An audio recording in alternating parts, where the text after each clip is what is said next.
నమస్తే, welcome to four sides TV prime time news. నేను విజయశంకర్. ముందుగా హెడ్లైన్స్ చూద్దాం. కూటమి కీలక నిర్ణయం, మార్కెట్ కమిటీలకు నూతన చైర్మన్ల నియామకం.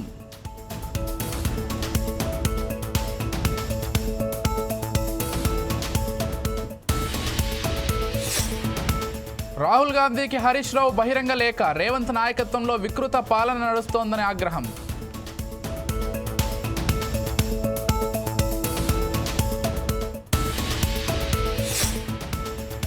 ప్రతి నియోజకవర్గంలో 100 పడకల ఆసుపత్రి, వైద్య ఆరోగ్య శాఖపై సీఎం చంద్రబాబు సమీక్ష.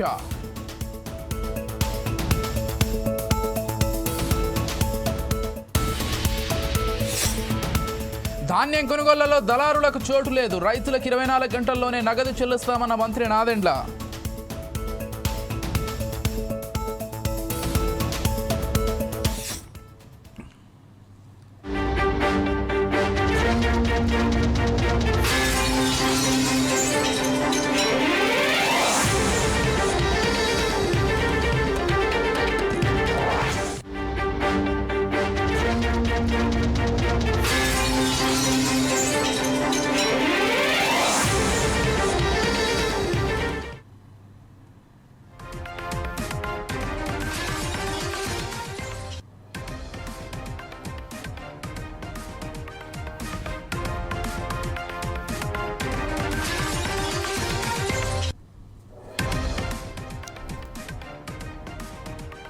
బ్రేకింగ్ న్యూస్ చూస్తున్నాం. రేవంత్ రెడ్డి ప్రభుత్వంపై మాజీ మంత్రి హరీష్ రావు విమర్శలు గుప్పించారు.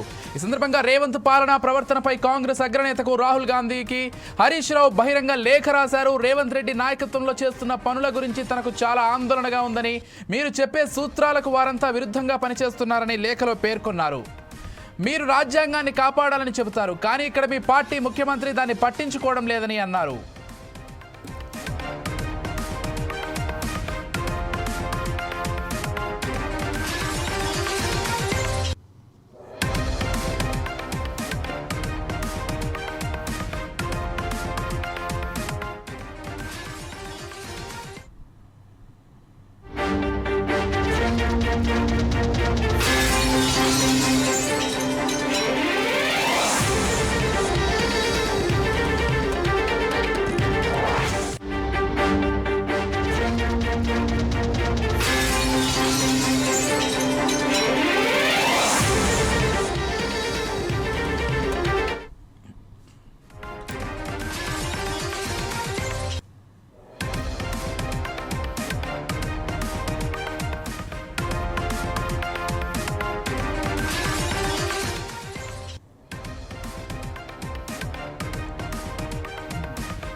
ఏపీలో నామినేటెడ్ పదవుల భర్తీ ప్రక్రియ జోరుగా జరిగింది.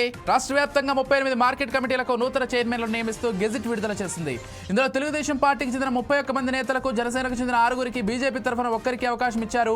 మరోవైపు మిగిలిన మార్కెట్ కమిటీలకు కూడా త్వరలోనే చైర్మన్లను ప్రకటించేందుకు ప్రభుత్వం సిద్ధమవుతోంది. ఇప్పటికే రాష్ట్ర వ్యాప్తంగా 47 మార్కెట్ కమిటీలకు చైర్మన్ల నియామకాలు పూర్తయ్యాయి. ఇందులో 37 చోట్ల టీడీపీకి చెందిన వారికి, 8 చోట్ల జనసేన నేతలకు, 2 చోట్ల బీజేపీ నేతలకు పదవులు దక్కినట్లు అధికార వర్గాలు వెల్లడించాయి. తాజా నియామకాలతో కలిపి ఇప్పటి వరకు మొత్తం 85 మార్కెట్ కమిటీ చైర్మన్లను నియామక ప్రక్రియ పూర్తయింది. మిగిలిన వాటిపై కూడా ప్రభుత్వ వర్గాల్లో చర్చలు కొనసాగుతున్నాయని సమాచారం.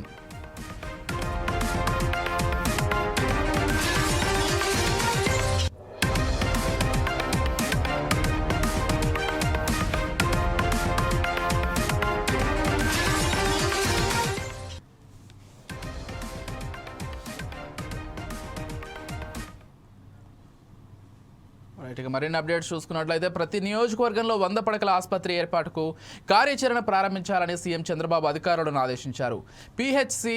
సిహెచ్సిలో వర్చువల్ వైద్య సేవలు అందించాలని స్పష్టం చేశారు. వైద్య ఆరోగ్య శాఖపై సీఎం సమీక్ష నిర్వహించారు.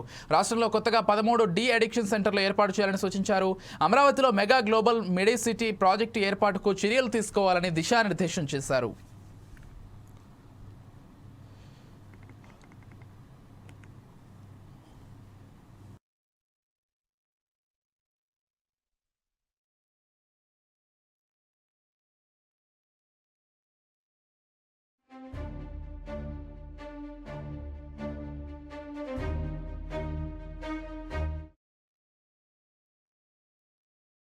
నిర్వాసితులకు ఉద్యోగాలు ఇస్తామని మాట ఇచ్చాం, నెరవేర్చామని డిప్యూటీ సీఎం భట్టి విక్రమార్క తెలిపారు. భూ నిర్వాసితుల్లో అర్హులైన 112 మందికి ఉద్యోగ నియామక పత్రాలు అందజేసి 35 సంవత్సరాల పాటు ప్రజలకు సేవ చేసే అవకాశాన్ని ప్రభుత్వం కల్పించిందని ఆయన తెలిపారు. కింద ఇల్లు కోల్పోయినటువంటి వాళ్ళకి ఉద్యోగాల నియామక పత్రాలని అందించేటువంటి ఒక మంచి కార్యక్రమాన్ని ఏర్పాటు చేసుకొని ఈరోజు మనందరం ఇక్కడ సమావేశం అయ్యాం. ప్రాజెక్టులో ఇల్లు కోల్పోయినటువంటి వాళ్ళందరికీ ఉద్యోగాలు ఇస్తామని గతంలో చాలా సంవత్సరాల క్రితం చెప్పినప్పటికీ ఇంతవరకు ఉద్యోగాలు రాక సరే మొదలుపెట్టినప్పుడు ఉన్నటువంటి వయసు ఈరోజు వయసు దాటిపోయి పెరిగిపోయి చాలా సంవత్సరాలు అయిందని ఈ లక్ష్మారెడ్డి గారు ఇప్పుడే మాట్లాడేటప్పుడు చెప్పారు. ప్రజాప్రభుత్వం వచ్చిన తర్వాత, కాంగ్రెస్ ప్రభుత్వం వచ్చిన తర్వాత వెంటనే ఈ యాదాద్రి పవర్ ప్రాజెక్టు సంబంధించి పనులు ఆగిపోయి ఉంటే దానికి సంబంధించిన ఎన్విరాన్మెంటల్ క్లియరెన్స్ కోసం సమావేశాలు అక్కడ ఏర్పాటు చేసి ప్రజాభిప్రాయ సేకరణ చేసి వెంటనే పనులు మొదలుపెట్టినటువంటి పనులు కూడా వారానికి ఒకసారి, 15 రోజులకు ఒకసారి, నెలకు ఒకసారి రివ్యూ చేసుకుంటూ యూనిట్ 2 నుంచి ప్రొడక్షన్లో తీసుకొని వచ్చి ఈరోజు రాష్ట్ర ప్రజలకి యాదాద్రి పవర్ ప్రాజెక్టు అంకితం చేసినటువంటి కార్యక్రమం గౌరవ ముఖ్యమంత్రి రేవంత్ రెడ్డి గారి నాయకత్వంలో మీ అందరి సమక్షంలో అక్కడికి వచ్చి చేయటం కూడా జరిగింది. సరే, ఆనాడే ముఖ్యమంత్రి గారు నేను ఆలోచన చేశాం, ఇక్కడ భూములు కోల్పోయినటువంటి వాళ్ళకి, ఇల్లు కోల్పోయినటువంటి వాళ్ళకి మనం తప్పనిసరిగా వాళ్ళకి ఉద్యోగ అవకాశాలు దీంట్లో కల్పించాలని గౌరవ ముఖ్యమంత్రి రేవంత్ రెడ్డి గారు ఆ రోజే స్పష్టంగా చెప్పడం కూడా జరిగింది.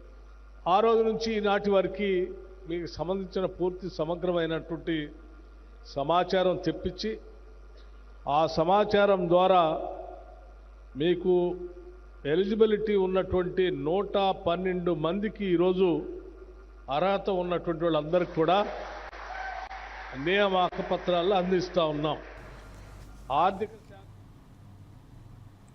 నెల్లూరు జిల్లాలోని వెంకటగిరి యాతులూరులో రైతులతో మంత్రి నాదెండ్ల మనోహర్ సమావేశమయ్యారు. సందర్భంగా ఆయన మాట్లాడుతూ ధాన్యం కొనుగోళ్లలో ఎక్కడా దళారులకు చోటు లేదన్నారు. రైతుల దగ్గర నుంచి తీసుకున్న ధాన్యానికి 24 గంటల్లోనే నగదు చెల్లింపులు చేస్తున్నామని, రైతుల నుంచి 36 లక్షల టన్నుల ధాన్యం కొనుగోలు చేశామని మంత్రి నాదెండ్ల పేర్కొన్నారు. ఖాతాలో 8,300 కోట్ల రూపాయలు జమ చేశామని తెలిపారు.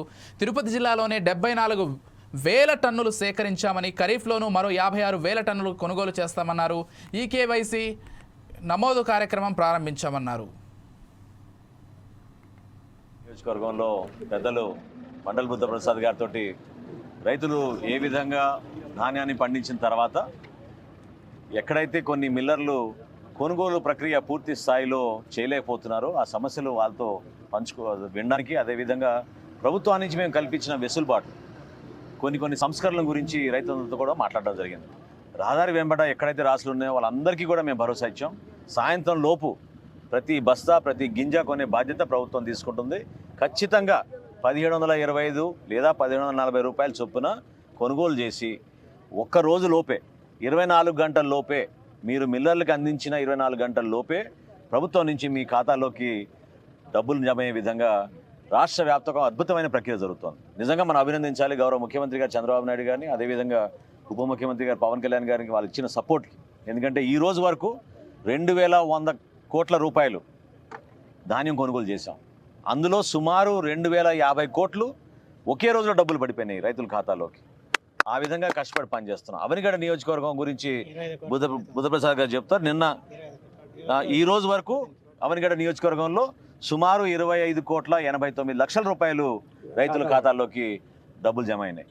సో చాలా పారదర్శకంగా ఒక చక్కటి కార్యక్రమం జరుగుతోంది. కాకపోతే వాతావరణంలో కొన్ని మార్పుల వలన రైతుల ఆందోళనతోటి హడావుడిగా 30-40 రోజుల్లో జరగాల్సిన ప్రక్రియ 3 రోజులకే పరిమితం అయ్యే వరకు కొన్ని ఇబ్బందులు వాళ్ళు ఫేస్ చేశారు.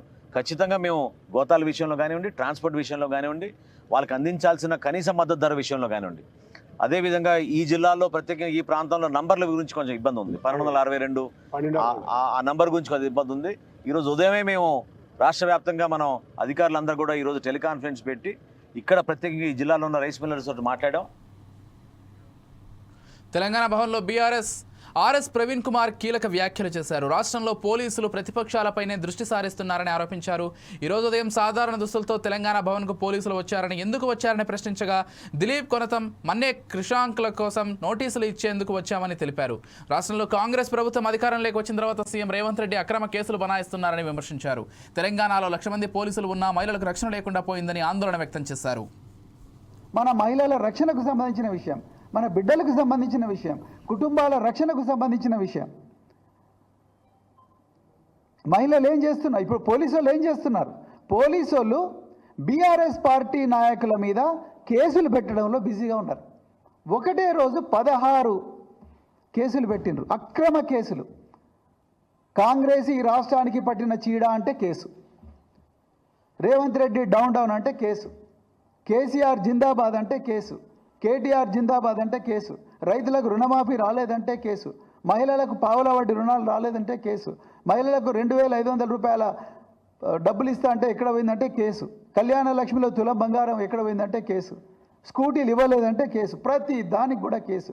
రైతులు కన్నీళ్లతో ఏడుస్తూ ఉంటే ఆ వీడియో తీసి పెడితే కేసు.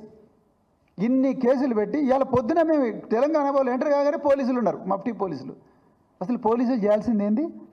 బస్టాండ్ల దగ్గర, జనసమర్థమైన ప్రదేశాల దగ్గర, రోడ్డు కూడళ్ళ దగ్గర, రకరకాల జాతరలు ఉంటే అక్కడ, నేరం జరిగే అవకాశం ఉన్న ప్రదేశాల దగ్గర మఫ్టీలోనో యూనిఫామ్లోనో వాళ్ళ వెహికల్స్ పెట్టుకొని రెడీగా ఉండాలి. పొద్దుటిపూట ఉండాలి, రాత్రిపూట ఉండాలి, 2-3 షిఫ్ట్లు పెట్టుకొని ఉండాలి. మరి ఎక్కడ పోయినరు? పోలీసు వాళ్ళందరూ తెలంగాణ భవన్ చుట్టూ తిరుగుతూ ఉన్నారు.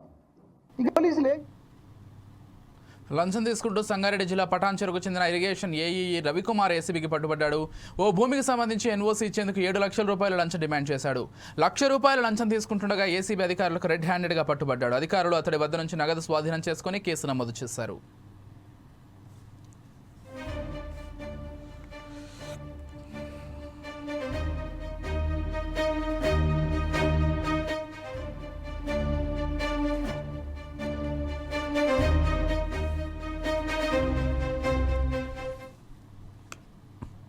బాపట్ల జిల్లా అద్దంకిపట్నంలో ప్రకాశం ప్రభుత్వ పాఠశాలలో విద్యార్థులకు ఉచితంగా సైకిళ్లను మంత్రి గొట్టిపాటి రవికుమార్ పంపిణీ చేశారు.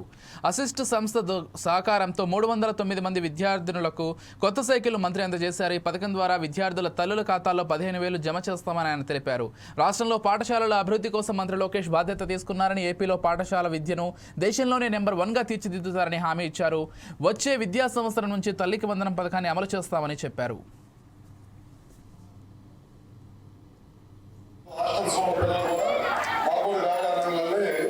ఇప్పుడు వేరే సంస్థకి అసిస్టెంట్కి చెప్పాం, వాళ్ళు కంపల్సరీగా ఇంకొక ప్రదేశానికి వేరే వాళ్ళు ఐఎస్పీ ఎడ్యుకేషన్కి సంబంధించిన వాళ్ళు కొన్ని రిక్వెస్ట్ పెట్టగానే వాళ్ళు కూడా దాదాపు 309 మందికి మళ్ళీ సైకిల్ ఇస్తాం అన్నమాట. ఎందుకంటే దాదాపు పెద్ద చెప్పింది అమ్మాయి 2 నుంచి 3 కిలోమీటర్ల పైన నడుచుకుంటూ రావాలి. వచ్చిన తర్వాత మనం నడుచుకోవడం స్కూల్లో చదువుకోవడానికి ఇబ్బంది ఉంటుంది. లేకపోతే పొద్దున్నే పేరెంట్స్ అంతా గవర్నమెంట్ వెళ్తా, ఎవరు పనులు వాళ్ళు వెళ్తా, మళ్ళీ మీకోసం వెయిట్ చేసి మళ్ళీ స్కూల్లో వదిలిపెట్టాలి. ఇవన్నీ ఉంటాయి కాబట్టి మీ సైకిల్ మీరు కనుక ఉంటే కనుక మీరు డైరెక్ట్గా స్కూల్ వెళ్ళడానికి ఇబ్బంది లేకుండా ఉంటుంది. మీరు కూడా ఆడపిల్లలకు కూడా మంచి ఎక్సర్సైజ్ సైకిల్. ఎప్పుడు కూడా ఈ మధ్య సైకిల్ ఒకట్లా కంపల్సరీగా సైకిల్ పోతే. ప్రజా యుద్ధ నౌక గద్దర్పై కాల్పులు జరిపి 27 సంవత్సరాలు పూర్తయిన సందర్భంగా ఈ నెల 6న సుందరయ్య విజ్ఞాన కేంద్రంలో ప్రశ్నించే గొంతులు పాలకుల అణిచివేత అనే అంశంపై సభ నిర్వహిస్తున్నట్లు గద్దర్ ఫౌండేషన్ సెక్రటరీ సూర్యన్ తెలిపారు. ఈ సందర్భంగా ఓయూ ఆర్ట్స్ కాలేజీ ఆవరణలో గద్దర్ ఫౌండేషన్ ప్రతినిధులు గోడపత్రికను సూర్యం ఆవిష్కరించారు.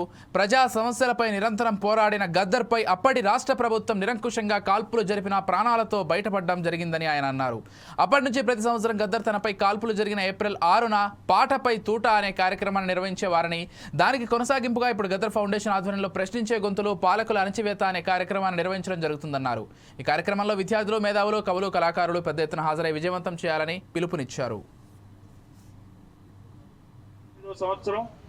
25 సంవత్సరాలుగా నాన్న ఏప్రిల్ 6న ఇది నాకు తిరిగి ప్రజలు జన్మనిచ్చిన దినంగా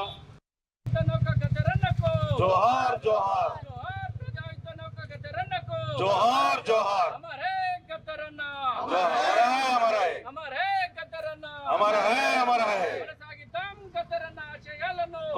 గద్దరన్నకు మరణం లేదు, ప్రజా పాటకు చావు లేదు, ప్రజల పాటకు చావు లేదు. జోహార్ కామ్రేడ్ గద్దరన్నకి, జోహార్ ప్రజాయుద్ధ నౌక కామ్రేడ్ గద్దరన్నకి. గద్దర్ ఫౌండేషన్ ఆధ్వర్యంలో మా చైర్పర్సన్ ప్రొఫెసర్ శాంతా సిన్హా గారి ఆధ్వర్యంలో ఏప్రిల్ 6న సుందరయ్య విజ్ఞాన కేంద్రం సాయంత్రం 5 గంటల నుంచి ప్రశ్నించే గొంతులు పాలకుల అణచివేత అనే సభను నిర్వహిస్తూ ఉన్నాం. 1997 ఏప్రిల్ 6న ప్రభుత్వాలు నాన్నపై కాల్పులు జరిపి ఇది 28వ సంవత్సరం. ప్రతి సంవత్సరం నాన్న ఇది నాకు ప్రజలిచ్చిన జన్మ అని చాలా సంతోషంగా తన పునర్జన్మని ఈరోజు ఏప్రిల్ 6న చేసుకునేవారు. ఆ పురస్కరించుకొని ప్రతి సంవత్సరం పాటపై తూట అనే కార్యక్రమం నిర్వహించేవారు. కొనసాగింపుగా గద్దర్ ఫౌండేషన్ ఆధ్వర్యంలో మేము ప్రశ్నించే గొంతులు పాలకుల అణచివేత అనే సభ నిర్వహిస్తూ ఉన్నాం. ముఖ్య అతిథులుగా మీనా కందస్వామి గారు, అలాగే మా కుటుంబ సభ్యులు అజయ్ కుమార్ వేమ్లపాటి గారు, స్పోక్స్ పర్సన్ జనసేన పార్టీ స్పోక్స్ పర్సన్గా ఉన్నారు. అట్లాగే ఆంధ్రప్రదేశ్ టిడ్కో చైర్మన్గా ఉన్నారు, వారు కూడా హాజరవుతున్నారు. వారితో పాటు అనేక మంది కవులు, కళాకారులు రాబోతున్నారు. ఎస్ఎల్బీసీ టన్నెల్ లోపల జరుగుతున్న సహాయక చర్యలపై సహాయక బృందాలు ఉన్నతాధికారులతో ప్రత్యేక అధికారి శివశంకర్ లోతేటి సమీక్షా సమావేశం నిర్వహించారు. సిబ్బందికి శివశంకర్ తగు సూచనలు చేశారు. సహాయక బృందాలు తమకు కేటాయించిన పనిని పూర్తి స్థాయిలో చేపడుతూ సహాయక చర్యలు వేగవంతం చేస్తున్నట్లు తెలిపారు. టన్నెల్లో అత్యధికంగా పేరుకుపోయిన స్టీల్ను లోకో ట్రైన్ ద్వారా బయటకు తరలిస్తున్నట్లు వివరించారు. 24 గంటల పాటు 5 ఎస్కలేటర్లు, స్టీల్ భాగాలను, ప్రమాద ప్రదేశంలో భారీగా ఉన్న రాళ్లను లోకో ట్రైన్ ప్లాట్ఫామ్ పైకి తెస్తున్నట్లు చెప్పారు.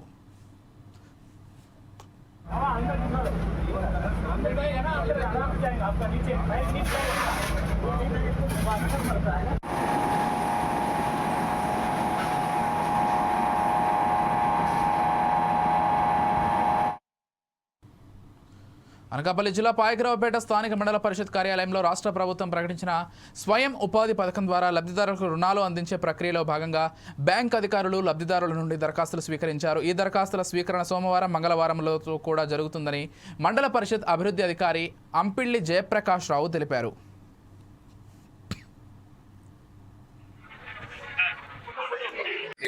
నమస్కారం. మరి ఈరోజు ఏపీ ఓబిఎంఎంఎస్ కింద బీసీ అండ్ అదర్ కార్పొరేషన్లకి దరఖాస్తు చేసిన వాళ్ళందరికీ ఇంటర్వ్యూలు కండక్ట్ చేస్తున్నాం. మరి ఈరోజు అంటే 4వ తారీఖు ఎస్పెషలీ ఓన్లీ పాయకరావుపేట పంచాయతీలో ఉన్న ఎవరు అప్లై చేసిన వాళ్ళందరికీ ఈరోజు చేస్తున్నాం. అదేవిధంగా సచివరం ఏపీజీబీలో ఉన్న వాళ్ళందరికీ కూడా 5 గ్రామాలు ఉన్నాయి, వాళ్ళు అక్కడ ఇంటర్వ్యూ జరుగుతుంది. అక్కడ ఈవార్డు గారిని పెట్టాం. అదేవిధంగా సచివాలయ ఉద్యోగులు కూడా అక్కడ పెట్టడం జరిగింది. అయితే ఇక్కడ ఏమిటంటే మనకి ఏపీజీబీ పాయకరావుపేటలో 15 గ్రామాలు ఉన్నాయి. వాళ్ళందరికీ కూడా సోమ, మంగళవారం కూడా మేము ఇంటర్వ్యూలు కండక్ట్ చేస్తాము.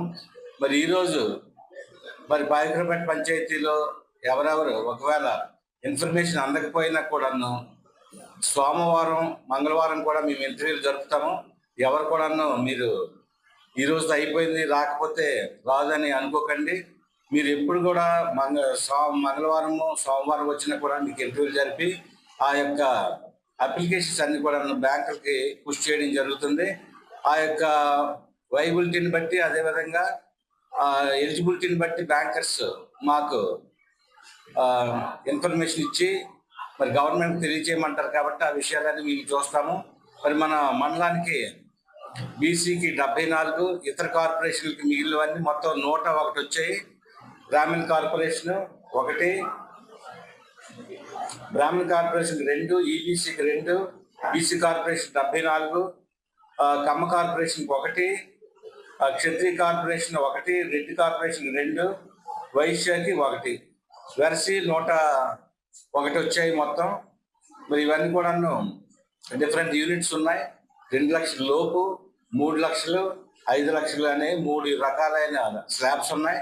ఆ విధంగా బ్యాంకర్స్ చూసి వైబిలిటీని బట్టి, సిబిల్ బట్టి ఎవరైనా లోన్లు ఎంతవరకు బ్యాంకులో లేని వాళ్ళు ఎవరైనా ఉంటే వాళ్ళ అవుట్ సైడ్ అందరికి కూడా బ్యాంకర్స్ ఇస్తారు. కాబట్టి దీన్ని గమనించి ఎవరు కూడా ఈరోజు రాలేదని బాధపడకండి. మీరు టైంని బట్టి సోమ మంగళవారం కూడా రావచ్చు.